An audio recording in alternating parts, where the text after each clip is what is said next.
You're listening to Business Talk Radio, where we take business to the next level. Rapping with Dr. Jacalyn connects you with experts from all over the world to help you take charge of your career, your business, and your life. Rap along with us. Visit drjacalyn.com to learn how to become a guest or a sponsor. And now, the doctor is in.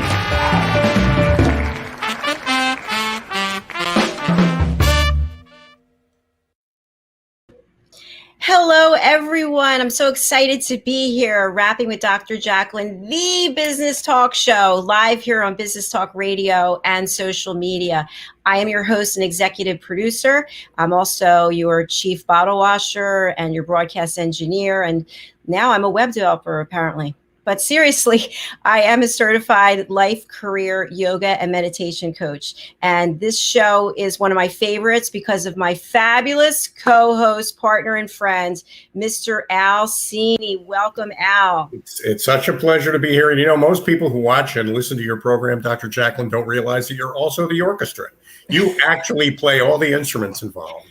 In your intro, every link of that is you. So we have so much fun on this program. I love it. So how have you been? I've been good. I'm looking forward to interviewing Gregrussak. We hope you have a little bit. But what we're really talking about with Greg is recovering from COVID. And what I'm finding in the work that I do, which is brand and culture alignment, that more and more organizations are worried about remotivating teams of people to get them re-engaged in the work they do. So we're getting a lot of inquiries, and we're getting to do a fair amount of that kind of work, and it's very rewarding for me. Wow, that's fantastic. Can you tell us a little bit more about BCAT? Sure. All the research tells you that carrots and sticks are very 19th century. So what really motivates groups of people is autonomy, the opportunity for the members of a group to work independently and to be self-motivated. Mastery, the opportunity for members of a team to become a little better every day at what they do and to be recognized for that. And finally, and most importantly, purpose. What really motivates people is to be reconnected with the purpose of the team that they're a member of. And what we do with the Brand and Culture Alignment Toolkit is provide a process that reconnects people with their purpose and uses the power of autonomy and mastery to motivate them to support that purpose.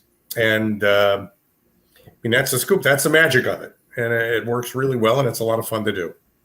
And this is your baby, right?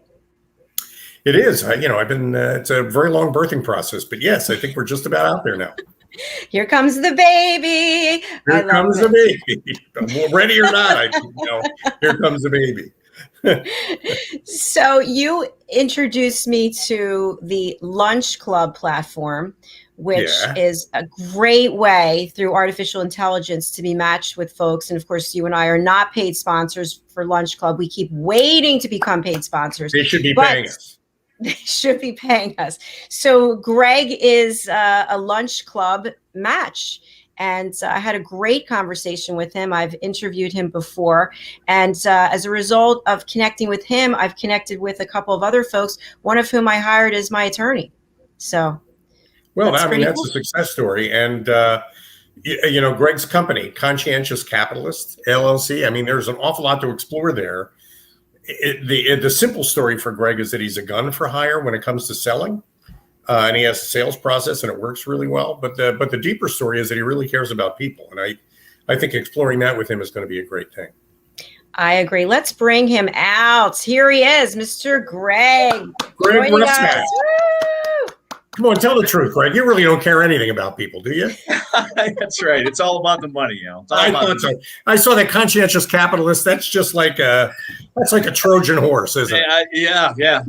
That's me. That's me. Thanks for having me back. It's great to be here again, Dr. Jacalyn, Al. Nice to see you both again. Thank you so much. I can't be really part of your orchestra, Dr. Jacalyn. I was thinking about this. My musical career ended in 7th grade with the clarinet. When, true story, the music director threw me out because I was too much of a disruption to the rest of the orchestra. I think that's where my social career kind of got started. Was that I needed to have a little bit more stimulus than playing these dirges that middle school bands tend to play. My musical career ended with the accordion.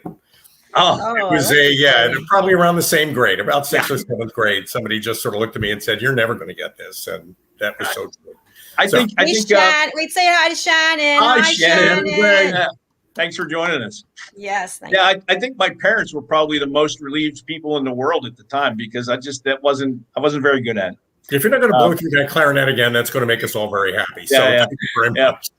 So what are you doing these days, though? I mean, you're selling for people, right? So that was a really great setup, and thank you, Al. What I'm trying to do and to help my clients really is to make sales more predictable by making it a process. The backstory really here is that I started my career out as an engineer. And as I like to tell people, I was seduced by the dark side of sales and marketing. And what happened really was is that as an engineer, my job was to either design or design things or to resolve problems, right? And it was a real serendipitous sort of an occurrence that turned me towards the sales and marketing side of the business. This was in the telecom days. And I realized that what sales is really all about is uncovering and solving problems also, or at least that's how I always thought it should be. Now, throughout my career, I've been in lots of different places, a lot different perspective on what sales really is. But as my friend Shannon, who's joined us, will tell you, sales is a noble profession. And as long as you practice it with the intent of being of service to other people, what I try to do with my clients, whether they're small startups who are just kind of getting started, or whether they're established businesses, family-owned, that have been around 100 years, the way that you go to market is really important to be thought of as a reflection of you as a leader, and the kind of culture and organization that you want to present to your customers, and that you want to be thought of as. And I don't know that there's I have a bias, of course.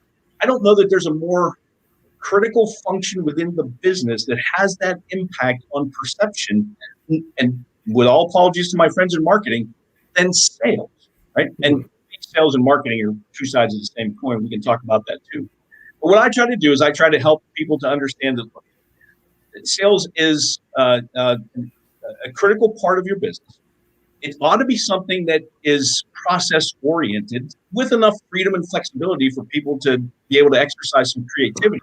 But if you're going to make it predictable, then people need to kind of be following a script, a play, not necessarily a script in the strict sense of the word, but a playbook, an understanding about how your customers make their decisions and the process that they go through, so that over time you can understand what is a 25% opportunity versus a 50 versus a 75% opportunity. You can only know that if each one of those stages has some definition around it, a punch list, if you will. And that's kind of that's the process side of what I try to help organizations to really get their arms around, and to provide the kind of assets that will help them to be better at that. That can mean things like voicemail scripts and emails that they can use from a sales perspective. It can mean helping and coaching them through things like role playing and objection handling. It's things like that. Okay. So, yeah. I'm sorry. Go ahead, Dr. Jacalyn. You were probably going to Could you see my lips were moving? Your lips were moving, but nothing was coming out. But here's your chance. I was going to ask you, Greg, so when you talk about the process, are there any templates that you've put together that would make the process easier for folks? Great question. Thank you. I love that question. And the answer to that is yes, sort of. And here's why I say it that way. In thinking about what and I want to also frame this a little bit more specifically. Most of my clients are going to be in the B2B space, okay? Although I just recently picked up a client that's selling to the consumer marketplace too. So what that tells me is that process is important there as well. It's a bigger ticket item. It's not a transactional sale. It really is a strategic sale. But to your question, yes. Some of the thinking that you can put toward how you want to go to market as a company is templatable, I guess, if that's a word. And in fact, on my website, ccs-llc.us, I have a whole bunch of free sales resources. And some of those are templates meant to help people to think through the process of things like, Who are my target market segments? What are the buyer types within those segments? How do I map the things that I do that have value to my customers to different buyer types? So that when my salespeople are having a conversation with a prospect, they have a better sense as to the kind of questions to ask in that discovery process and how to match up what that customer considers to be the real value proposition. Because not everything you do has equal meaning to every kind of different customer.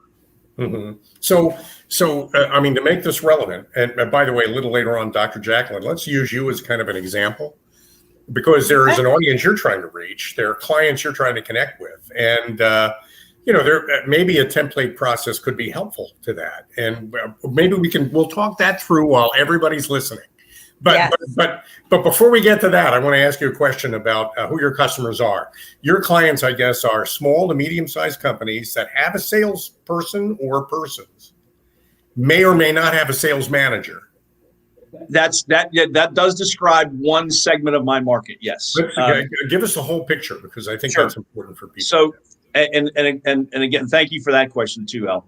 The clients that I work with tend to be the small to medium-sized business, usually, again, a B2B business, perhaps in the ed tech space as well. That's a passion of mine and a place where I've done some work in the past.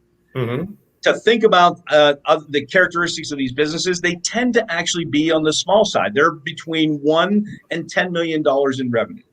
Now, what does that mean? There's actually a lot that goes on in that little bit of space. The folks on the low end, they may not have any salespeople yet at that point. They may be operating in what I call the hero sales mode, where the founders are the ones who are evangelizing what they do, and they're doing it well, and they're getting some traction. And now they're thinking about, how am I going to replicate this? How am I going to put together a team that is driven by a strategy, that has process that they can follow, that they can use to communicate to me, the owner, as to how our revenues are starting to build up in a funnel that we can use to predict, next quarter, next year, and use that to maybe get funding, use that, of course, to just run the business. So that's kind of on the small side of things, right? Mm-hmm. 10 million is still, in most people's minds, a $10 million company is not going to be a very big company necessarily. Those folks do actually tend to have somebody who is doing sales. They might even have more than a couple of people doing sales. They might even have somebody in a sales leadership role. But again, at least the clients that I've worked with, a lot of times that's a person who was one of the founders, maybe has a set of skills, has some natural ability and talent, but probably hasn't spent the last 3 decades building and leading sales teams like I have. Mm. And so what I can do there is I can actually act as a leadership and development coach to that sales manager or that director or that VP, whatever title they have, to help to craft the kind of strategy and process that organization and its leadership wants to institute. And I'm emphasizing this for one really important reason. A lot of times people think about sales consultants, they think about sales training, and they, back in the old days, we thought 3-ring binders and here's how everybody does it. Yeah. I do the exact opposite of that. I have been in enough different industries and enough different sized businesses that what I'm actually trying to do is take what I know and what I've seen and form fit that so that it's not just a off the shelf approach to how to do B2B selling, but it actually accounts for and incorporates the kind of brand that you want to have, the kind of culture that you want to have in your organization. And that, to me, that's the foundation for success, not just wash, rinse, and repeat what somebody else who's been around for a long time selling sales training tells you is how to do things. Well, yeah, and now you're talking my language, and I think that whole idea that the process has to be bespoke, it has to be custom. You need to understand what your prospect is trying to sell, who they're trying to sell it to, and you have to buy it in your mind before you can figure out how to make a case for somebody else to buy it, if you know what I mean. And see, to me, I mean, that's like the core of selling this person is to buy your own stuff. Well, and as part of that, there's all that experience that we bring to the table that knows how to look for the smoothest and again most predictable path towards understanding where your revenues are going to come from, how fast those deals can move.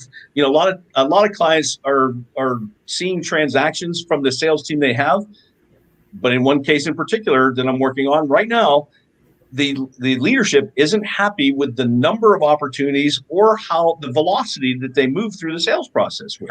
They're convinced that their sales team could be more productive and more effective and more efficient than what they are doing today. And they're looking for some outside help to figure out why does it take so long for us to take these deals from awareness to discovery to value matching and to decision. And a lot of people don't even know that those stages exist. Right.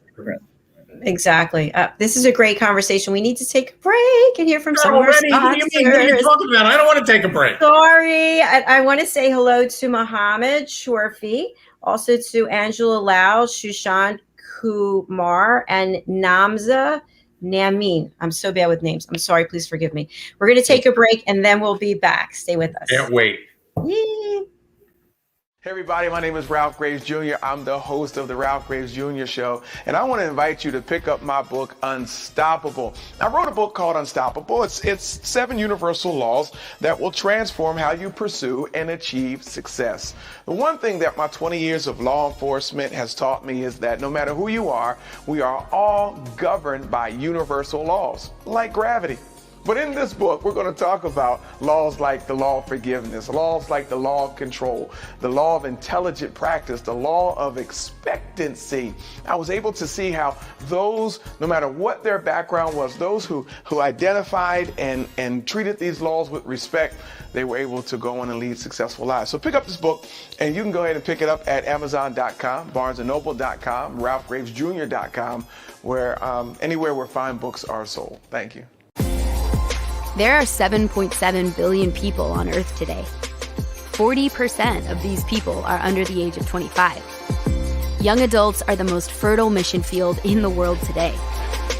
In Scripture, we see Jesus pouring his life into 12 young adults who he equipped to change the world and all of history.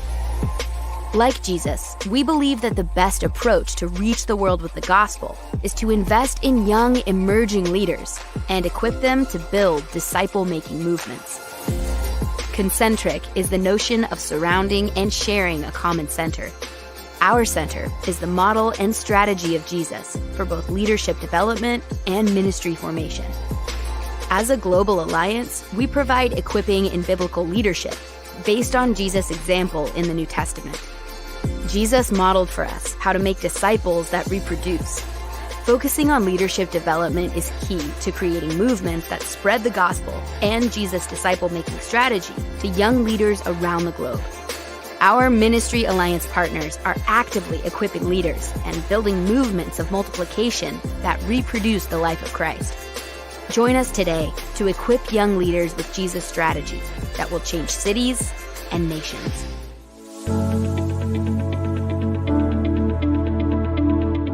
The session that we had with BCAT was really entertaining and enlightening. We were able to put together some very specific steps that we as individuals can take, and it was really fun to all come together and see sort of where we're going as a team and how we can all get there together. We had a tremendous experience with the BCAT partners. One of the challenges that we have as an organization is to make sure that we have the right people in the right chairs doing the right thing. To do that well, you have to have synergy. You can try to dream up ways to make sure that your group does that, or you can rely on experts. We would recommend BCAT partners to anybody who's looking to take their organization to the next level.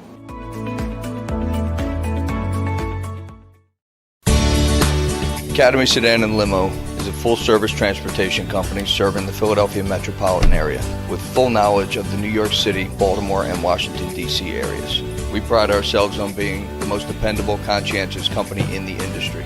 Our always on-time service and dependable pricing make us the company to call for any event or occasion. Our vehicles can accommodate any size party for any occasion. Our vehicles range from four-door sedans to SUVs to minivans to limo buses to full-size tour buses and can accommodate groups of 2 to 100. We offer airport shuttle service or over-the-road service without limitation regarding mileage or time, and no drive is too long or too far. So if you find yourself in need of transportation of any type with any vehicle, give us a call at 610-842-4564 and let us show you what a real transportation company can do for you. Use code ACADEMY2020 to receive 20% off your first 3 rides, including parking and tolls. Ladies and gentlemen, here it is, the most listened to radio show on the planet. Even the other stations are tuned in too. You're listening to Business Talk Radio, where we take business to the next level.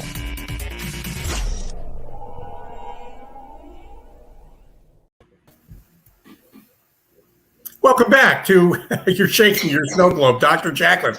I have one of those too. I'm going to go get it in a minute. Welcome back to Rapping with Dr. Jacalyn. My name is Cini. I am joined, of course, by my host, and I think you're now officially a hero salesperson. We have to put that on your business card too, Dr. Jacalyn Kerbeck. And our guest is Russak, who's going to explain over time what a hero salesperson is and help us with the problem we're trying to solve. But I do want to make a connection for you, Greg, real quick. I deal with CEOs all the time.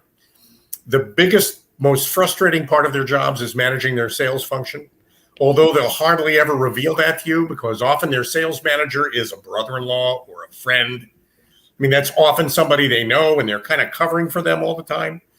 But if you're a company that's looking at your growth and your growth is tracking your price increases, which means you're not selling anymore, you're just charging more for it, then Greg Russak is a guy you want to talk to because the problem could be in your process. Do I have that right? Thank you. Yes. And you're so right about the kind of the role of the salesperson, especially again in these smaller and mid-sized companies. It sounds egotistical to say it, but I don't think there's a more important function in a business because, you learn in business 101 that there's line and staff is kind of how business people think about the people in their organization. There's only one group that falls in line, and that's the salespeople. They're the ones who bring in the revenue that everyone else needs to invest and to spend to keep the business going. And the CEO or whoever it is that's sitting at the top of the kind of the org chart has to obviously care about what their salespeople are doing, and maybe even more so, how predictable is that activity? And when it comes to hero sales, it can be that founder who's doing the discovery and the pursuit of new opportunities. But you can also have hero sales people within the sales team who, and this gets a little tricky sometimes. The hero salesperson, if they don't have the kind of character that is reflective of an approach to serving the customer and being a good team member, if they're heroes in the sense that they want all the glory, they can create a tremendous amount of problem within the culture of the organization. And it can be a really hard decision for a company leader and a sales leader like a VP or a director to have to make about a salesperson who makes the number, maybe even exceeds the number in big ways, but just leaves a wake of destruction behind them. And that's a huge challenge for folks who haven't been in that sales leadership role in the past.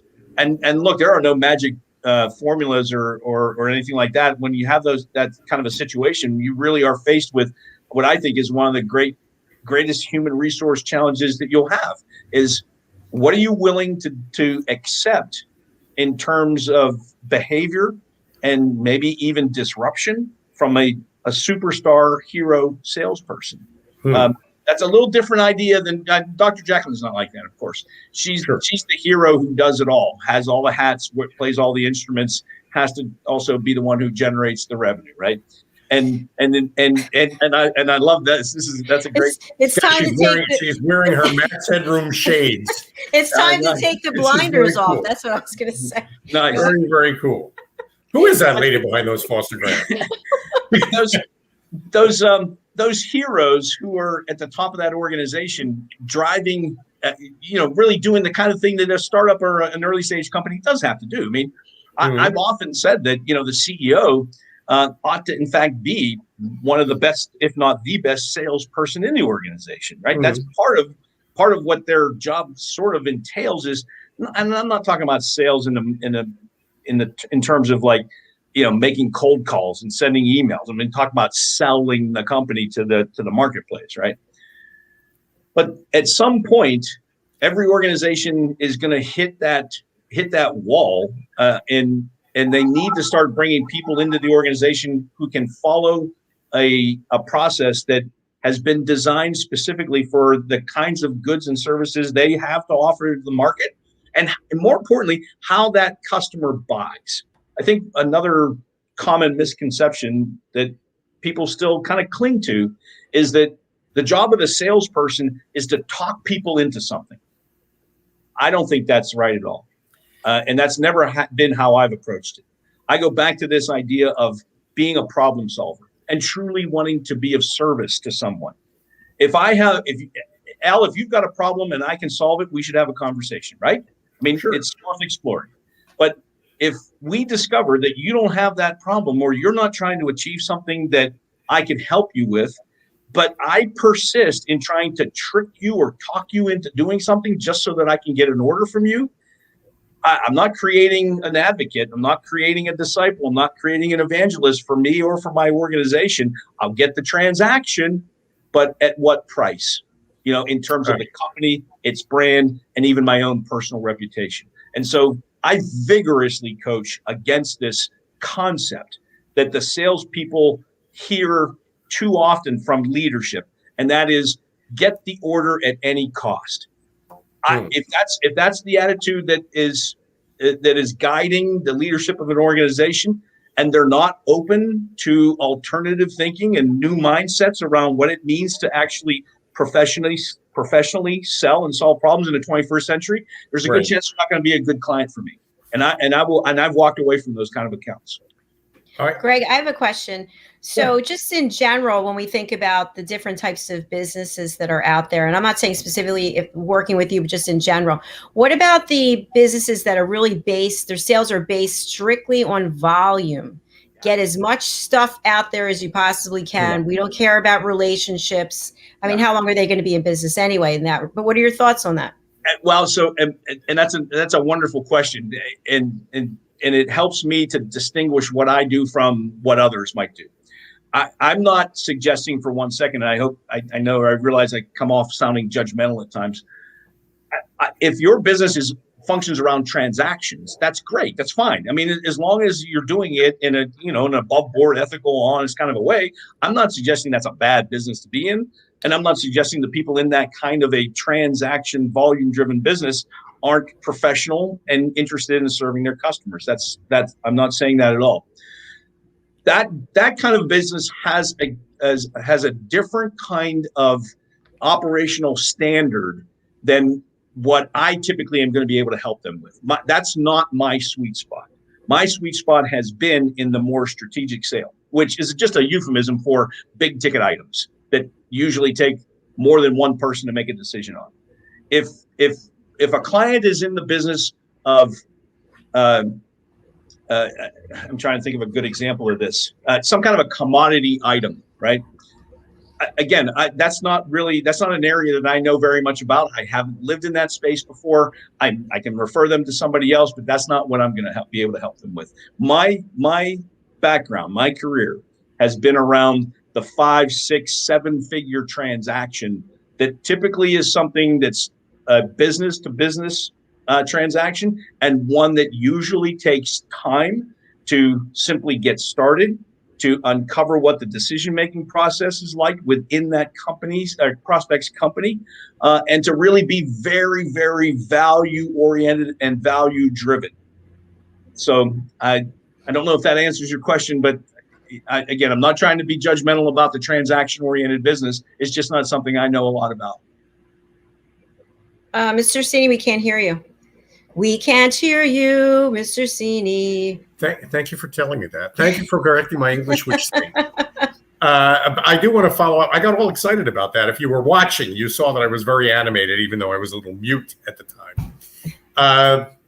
Following up on Dr. Jacalyn's question, it sounds to me, Greg, like you fall into a category that we used to call solution selling, which is complex sale with an integrated system that is a conversation that could stretch over a very long period of time. And I've been in rooms where the sales rep was having a frank conversation with the prospect.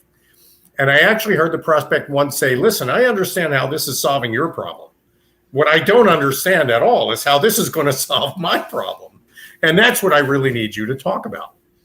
So, I mean, I kind of want you to explain conscientious capitalism in the context of solving problems for people, if that makes sense. Yeah, it makes perfect sense. And what it really means to me, and the reason that I call my practice Conscientious Capitalists, is because it's about service to someone else. I'm a advocate, a student, a follower of Greenleaf's ideas around servant leadership, and I try to bring that and apply that into the sales strategy and the sales process. And the reason that you heard that conversation happen the way that it did is because the salesperson was thinking about themselves more than they were the person across the table from them. My advice and the kind of coaching that I've tried to deliver to salespeople, to sales leaders, to business leaders my whole career has been, look, if you go into this conversation thinking about what you can do to be helpful to someone else, and you're honest and candid about what you can and can't do, I think you're going to have a better chance of earning that business than if you sit there thinking about what does this mean for me and my company. That will be the payoff that you'll get when you've earned that trust, when you've put someone else first, and they've decided this is somebody I you know what, I don't even care if Greg costs more than someone else. I want to do business with this person because of the way they do business. That's with a conscience. Yeah, that's critical. Really good points. We need to take a break, but we do. Before we do, it's hot off the press. I was just handed this by my assistant, who looks a lot like me. Do you understand copyright laws? Do you know that it's illegal and a violation of copyright laws to play CDs, iPods, Spotify, Pandora, and other streaming services for your yoga classes, workshops, retreats, private sessions, live events, in your restaurants, in your bars, in your doctor's offices? Did you know that? We're going to hear from one of our sponsors, Mr. Cini. This seems like the time to put my mask on. I'm starting to feel very threatened, but let's hear about that. Let's hear from Listening to Smile, frequency-based music, and I'm streaming about it right now. If you decide to be an affiliate or to purchase their licensed music for your use code RWDJ for special pricing. We'll take a listen to this, and we'll be right back. Perfect. The music, services, and programs that we offer at Listening to Smile are based off of scientific studies and research, along with our own personal experiences and testimonials from our clients and our affiliates that we work with worldwide. My own personal journey began in around 2010, and I tried to find relief from a chronic illness that I was diagnosed with. And the traditional ways of healing, they tried to fit me in this box, and that didn't work for me for so many reasons. And this led me to a self-discovery that I never expected to be so life-changing. Healing is multifaceted. It requires us to really look at our whole selves and to get really honest about what we see. I started to see movement towards recovery when I started to integrate yoga into my life daily. When I started to incorporate the music into all aspects of my life, including my yoga practice, my healing completely accelerated. And listening to Smile's music helped me to open my consciousness. I was able to open my eyes to new perspectives and make changes that I needed to make in order to recover. The most noticeable difference that I saw right away, I mean like immediately after listening to my first frequency track, was how much my anxiety stopped, completely stopped. There was such a relief. My mind was actually quiet for the first time in so many years. I felt safe. I felt this comfort and this peace immediately. I continued to listen daily, and I found that amazing things were happening inside of me. I felt calmer, I felt happier. I felt like I was in this little bubble of peace. Physically, I started to see the changes happening. I started to see the things happening in my body that needed to happen for me to heal from my illness. I felt empowered, I felt hopeful, and something that I hadn't felt in years. This is why we at Listening to Smile integrate yoga and Listening to Smile music together. We see such a huge benefit from integrating the music into other modalities of healing. It accelerates these modalities, it steps them up to another level because it works on the brainwave states and the neural pathways in the brain. This is something that is not very easy for us to do alone at home, but the Listening to Smile music makes that possible. This is where real change happens. This is where the body and the mind sync up and work towards health of the being as a whole. That is true health. And Listening to Smile frequency music will get you there.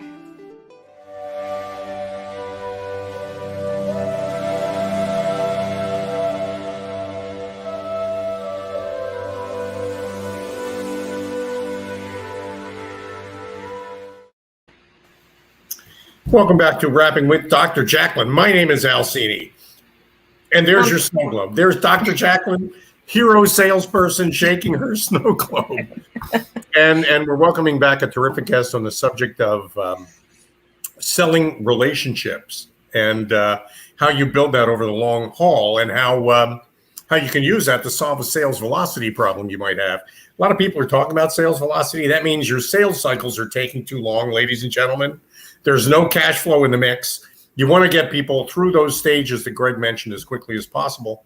He's an expert in that. And because we can always use a little free consulting, I figured Dr. Jacalyn and I would get some from you, Greg. Now, Dr. Jacalyn has been working since last August. Currently has 14 different programs on the air. She's developed an audience on 11 different platforms. She's doing great. Look at her. And look how excited she is about all that. And look how worn out she is. I mean, it's exhausting. And there she goes. And again, we might even be able to get if we work really hard at it, maybe we'll get an autograph. Let's ask her later. Dr. Jacalyn is building an audience and she's looking for sponsorships. And the cool thing about that is the solution is there are sponsors out there who have products that are very attractive to the people in the audience that Dr. Jacalyn is building. And so the question is, and we don't want you to solve the problem on the air. We know it'll take a while, but how would you approach solving that problem with Dr. Jacalyn if she were to call you in as a consultant? So here's the free advice, and that is always be thinking about your prospect. That you're right. That we're going to start with that. Is that this is about how you can be helpful to someone who's running a business, who, if they were working with you, would be able to see the kind of outcomes that they want to see, not what you want to see, right? And so with that wide variety of opportunities, you have I'm assuming a very wide possibility of who makes a good fit for you. So the first thing to be thinking about clearly is even with 14 different possibilities, there are going to be profiles of businesses and people that will match up with you. And that's where things kind of begin. At least that's what it has always worked well for me, is the way I phrase this is everyone's a suspect, not everyone's a prospect. And not every prospect is a qualified prospect. And so in thinking about who am I going to reach out to today and attempt to get a conversation started around what I can do to be helpful to them in their business, one of the first things you want to be thinking about is what's the value that you have to offer? And even better, can I put a number around this? And so, especially in B2B environments, it almost inevitably is going to come down to what kind of an ROI do you have to offer? When am I going to start seeing dividends paid back from my investment? That's the question that is central to most business decisions. And so in thinking about who the right match is, can you tell them a reference story as a means of giving them some path towards trusting you, to coming away with a sense of credibility, but also kind of putting a stake in the ground around which to now have the conversation around what you can do for them. And so if the show is this, if it's this business show that you're talking about, then there's going to be certain kinds of prospects that are going to want to reach the people who watch this show. And you've got sponsors already, and they're wonderful sponsors. And they really have some exciting business opportunities for the people who watch this show. Well, okay, so now you've got the foundation of a reference story. You've got a place to start the conversation with the next prospect. In the gentleman who wrote the book and the young lady who's got the health and wellness business, there are elements of that story that you can use to qualify and communicate the value to your next prospect. It's always about what they're looking to accomplish. And does it look something like what you've done before? And if it's not a perfect match, that's okay. You're establishing what you've done for others as the foundation for that relationship, and a chance to start asking questions like, are you happy with the way that your marketing programs are working today?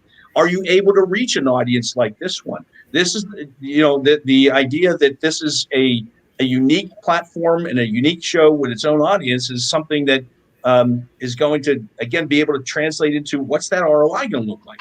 If you're charging X and they can make X plus Y back in terms of new opportunities that come into their pipeline, well, then, that's the foundation for having that exploration proceed. That's, while you were talking, Greg, I was thinking a couple of things. One is, in talking with somebody like you, it's not just about selling, it's also about marketing and positioning your solution for people who have problems for which it's a good match. A great reason to call somebody like Greg isn't just because you think you've got sales traction problems, but you may also not be understanding your market at the deep level you need to in order to be able to direct your sales team in the right direction to solve the problem you've got. You want to talk to Greg. I'm also thinking, in Dr. Jacalyn's case, there could be 1,000 yoga instructors out there who watch the program, and the audience is growing, including people who specialize in that.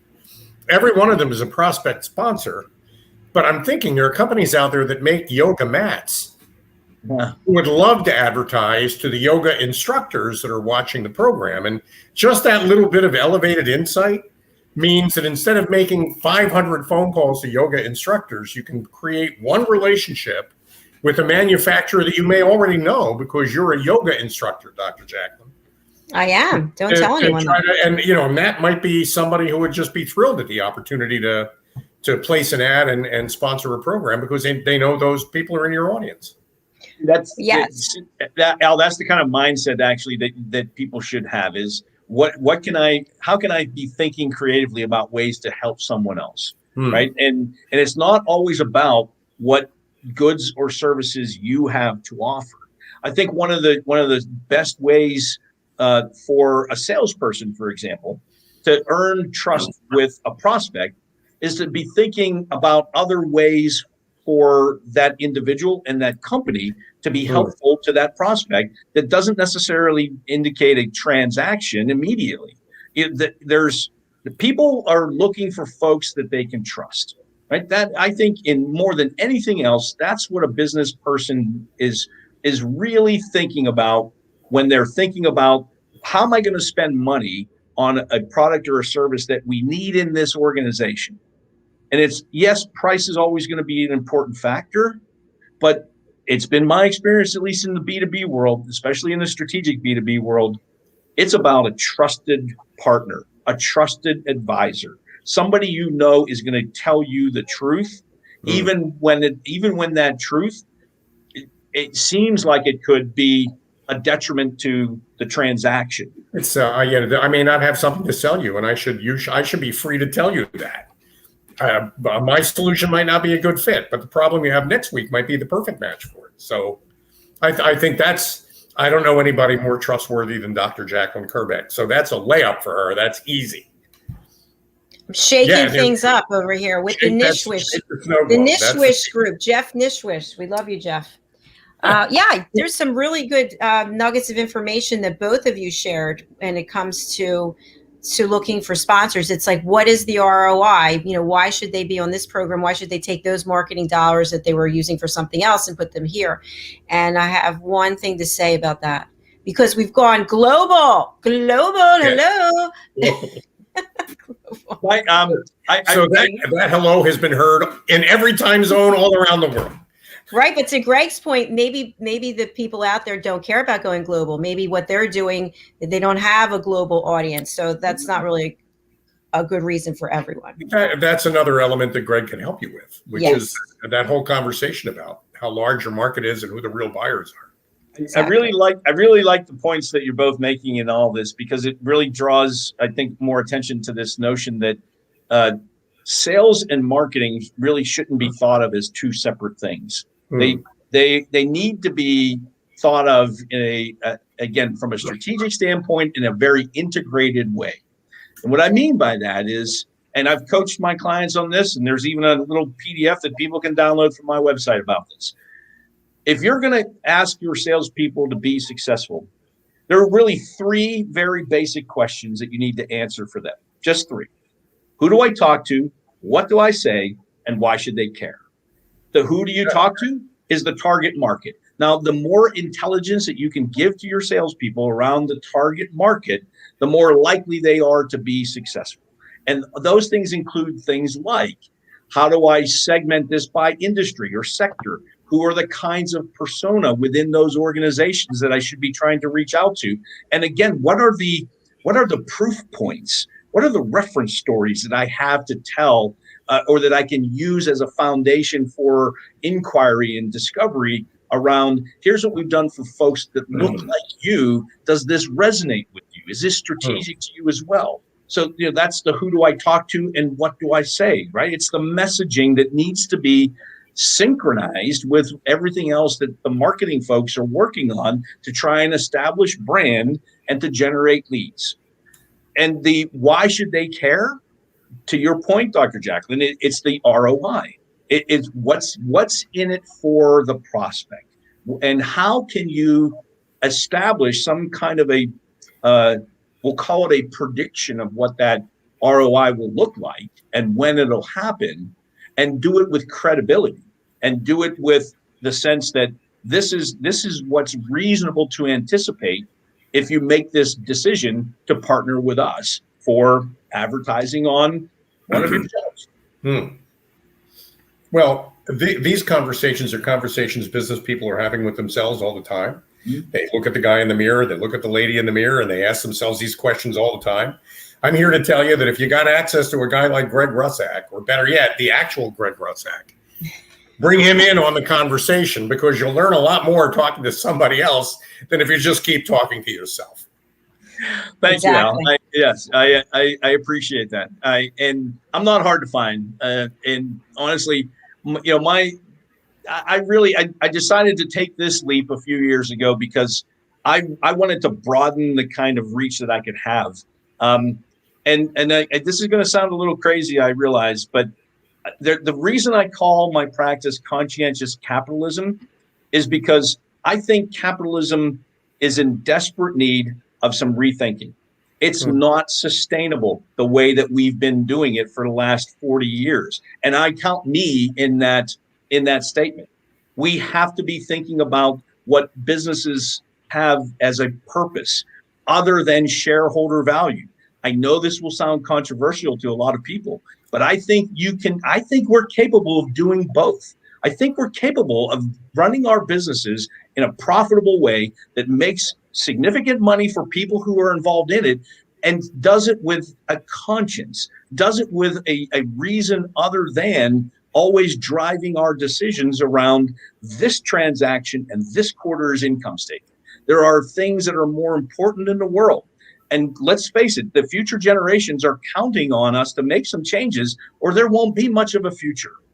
And so I try to really help clients to think about not just making money, because that's fine. But my tagline for my practice is how you make money matters. And where does that have the greatest impact? It's on what your sales strategy is, it's in what your sales process is, and it's what your sales leadership looks like.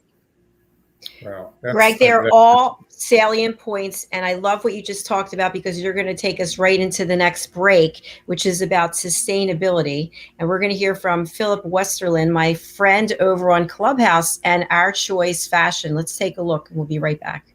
Great.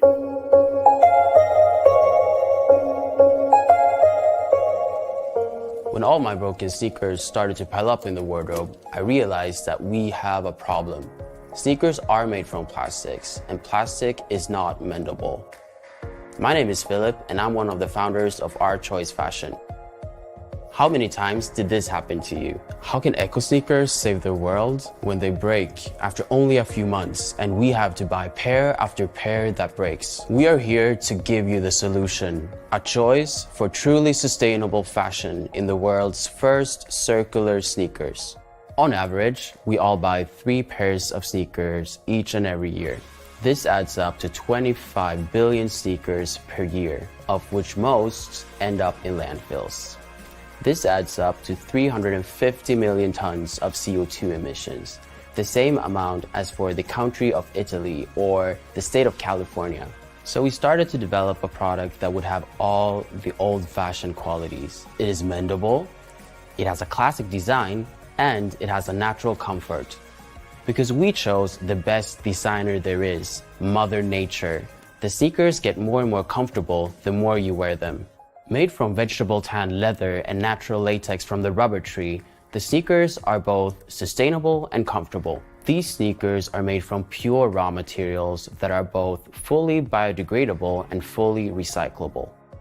The best thing here really is that when your sneakers need an upgrade, you just send them right back to us using the same bag that you got them delivered in. We then resole your sneakers, put on a fresh pair of laces, and give them a nice new polish. This means that you can wear your sneakers for many years to come. Our sneakers are more than sneakers. They are a circular function, and we developed a smart pull for you to step into your sneakers without stepping down the heel. This means that you get a truly sustainable grip. We've got a fully circular business model, and that's why we'll only produce sneakers on your demand. Book your product now and get that sustainable grip at a discount. We've been on this amazing journey for 2 years, and now we're inviting you to also make a choice for truly sustainable fashion. Try the world's first circular sneakers, 100% plastic free, and I can promise you that Our Choice will be your companion for many years to come.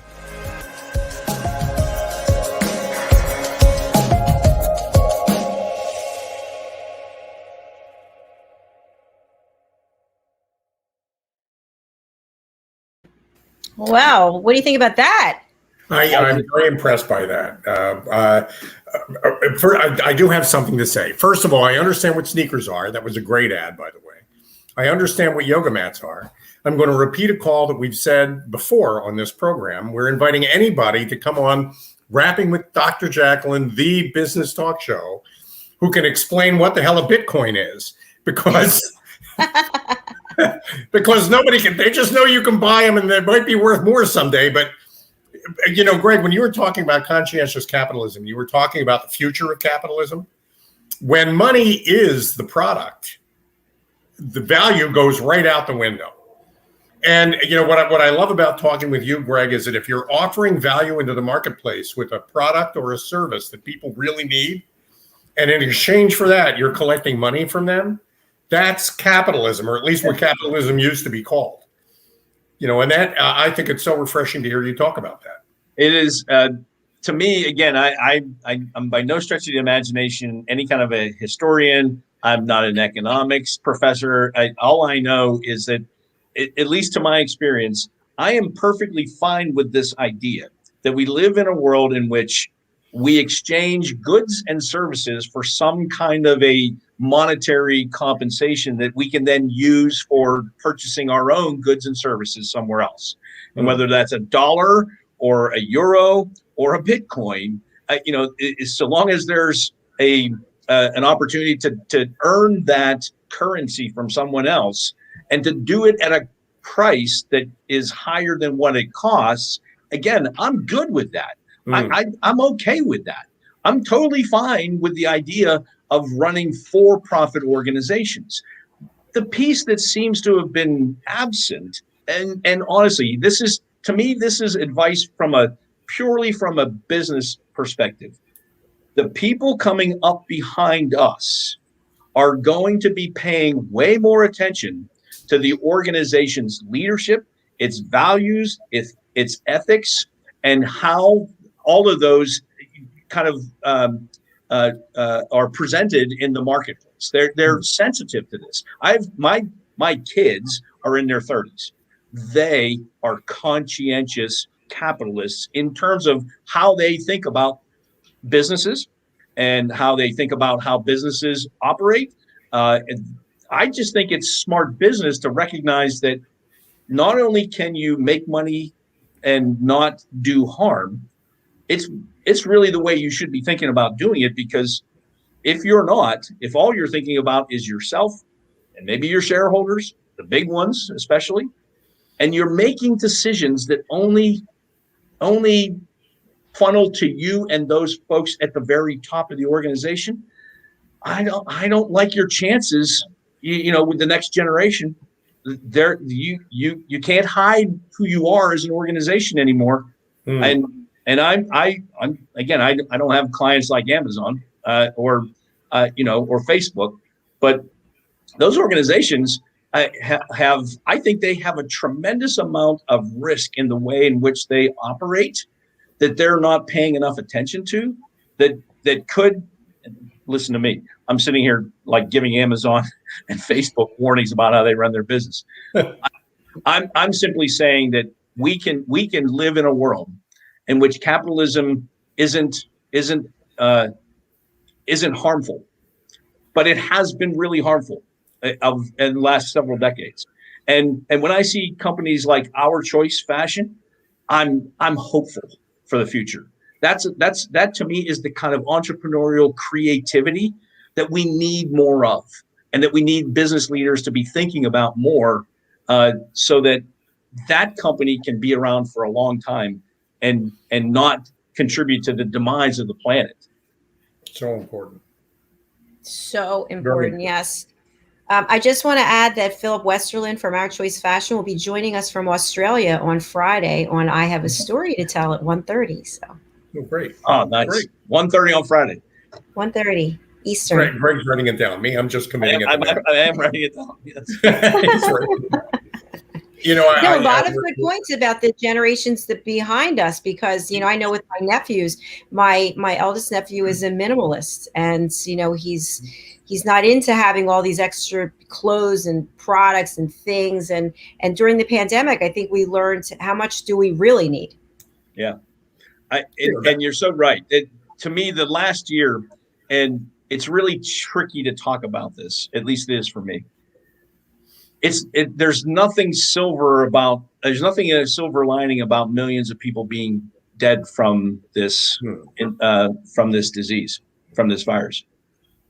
But what it has done is it has caused us, it has actually forced us to stop and re-examine what it is that is actually important and valuable to us as people, and maybe even most importantly, as societies. We need to be thinking about how we can take care of one another and not just be driven by our own individual and selfish ambitions. Look, I'm an ambitious person too. I want to be successful. I want to make money. I don't hide that idea. It's the means by which that happens that I think too many business leaders don't often think enough about. And honestly, I am encouraged enthused and even excited by the young entrepreneurs that I work with and that I encounter. I tell people this all the time. I have the good fortune of being in the Pittsburgh area. We've got one of the world's premier institutes of learning here called Carnegie Mellon University. And, Pitt's not bad either, right? And all the other schools here are great. I meet people all the time coming out of Carnegie Mellon who are just literal geniuses. I mean, they're the smartest people I'm ever going to meet in my life. And they're thinking about how to apply things like robotics and artificial intelligence and medical technology in ways that are intended to improve the lives of people. And I think to myself, and when I talk to them, I realize that what they're doing this because they want to help, they want success, they want to make money, but they're also driven by something more than just making a lot of money too. And that's encouraging. That's I know we're coming up on the end of the program, and everybody's going to want to know how to reach you, and you have to say it for our radio audience. Yeah, you got a new website. I like it. Tell us about that. So I finally I accepted the idea that the URL before was a little long, and so now I've shortened it up. The practice is still Conscientious Capitalists LLC. The website is ccs-llc.us. So the CCS is Conscientious Capitalists -LLC.us. Now, if you're really ambitious, you can still type in theconscientiouscapitalist.com. It'll take you to the same place. Okay. Cool. I like it. We want to say hi to Diane Floyd-Bame, who's loving the show. Hi, Diane. Hello, and Diane. Happy belated birthday. Great. All right. So, yes, we actually have gone over the hour, which is okay because we have our own channel. So, Greg, what final words would you like to leave with our audience today? So again, the final words that I would leave is how you make money matters. And that doesn't say you shouldn't make money. That doesn't say you can't make money. All it says is that how you do that matters. And incorporated into that sentiment is this idea of servant leadership. Think about what you as a leader, as a business owner, can be doing to be of service to someone else. If you really put your thoughts and your actions around how to do that with your staff, with your customers, with your suppliers, you'll find that it not only leads to better, stronger relationships, more trust in that relationship, it actually feels good to be helpful to people. At least that's how it's always been for me. So I leave you with that. I love that. It does feel good to help other people. Yes, it does. Woo! Great message. And as people are emerging these days from COVID, it would be smart to give Greg a call to talk about how you can remember what it was you were created to do in the first place, get back in touch with that, and find that market and serve it the way Greg can help you do. So great conversation. And thank you both. Thank you both for inviting me back. As you can tell, I love talking to you both, and a lot of fun. I'm thrilled to be here. Thank you. Well, go and sign up again to come back. We're booked till October, but get on the schedule. We'd love to have you come back in the fall and tell us what you've been up to. Sounds great. Thank you. Thank you. All right. Thank you so much for being here. We will see you later, Greg. Bye now. Bye. Thanks, Greg. Well, another informative show with a great guest who not only cares about the world, he cares about people, he cares about doing things the ethical and moral way. Which kind of embodies that whole do well by doing good, or make money by doing good things for people, do well by doing good. And a great guy to talk to if you're struggling a little with traction in the marketplace. I think some insights from Greg could be a big help. I agree. So thanks again, Greg. Before we leave, our next show today is at 4:00, and it's A Better You. And I'm going to play our clip for A Better You, and then you and I can just have a quick conversation about it, if that's all right with you. Okie doke. All right. Here we're going to hear from the creator of A Better You, Mr. Al Cini.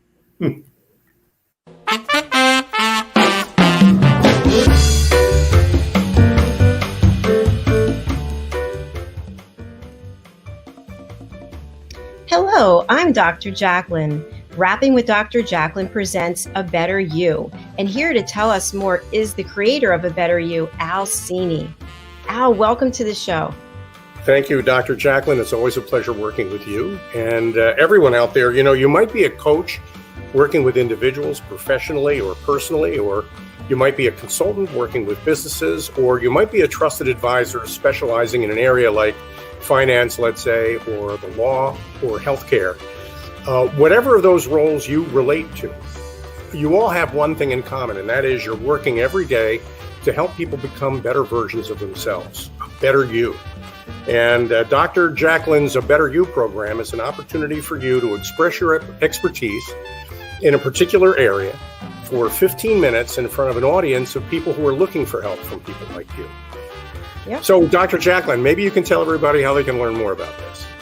It's so easy. You go to abetteryou.tv and you sign up to book your session.